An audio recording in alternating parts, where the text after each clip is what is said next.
నువ్వు ఎప్పుడు ఇంతే, ఎక్కడికి తీసుకొచ్చినానే ఒకటి కొనమంటే బాబోయ్ బాబోయ్ అనేస్తావు. అదే మా నాన్న అయితేనా ఏ షాపుకి తీసుకొచ్చినా ఒకటి కొనమంటే దానికి రెండేసుకొని కూడా తెలుసా. అవునా నిజమా? రెండు కొనేవాడా? ఏం కొనేవాడు?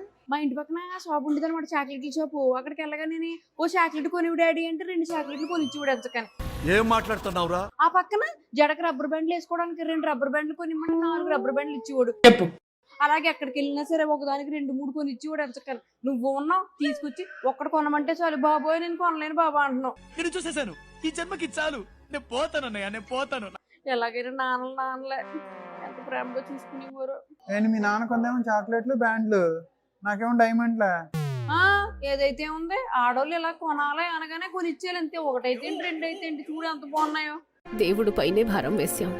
అవునా సర్లే, ఓ పని చేద్దాం. ఇప్పుడు ఇండియాకి వెళ్తాం కదా, కోటి తీసుకెళ్తా. కోటిలో నువ్వు ఎన్ని కావాలంటే 1కి 4 కూడా కొనుక్కో. అది కదండి కోటి అంటాడేంటినా, ఎలాగ అర్థమైందా? డైమండ్ వేరు అవి వేరు. ఈ డైమండ్ రీప్లిక్ అనే కాన్సెప్ట్ వచ్చిన తర్వాత డైమండ్లు కొనడమే మానేసాడండి బాబు మా ఆయన.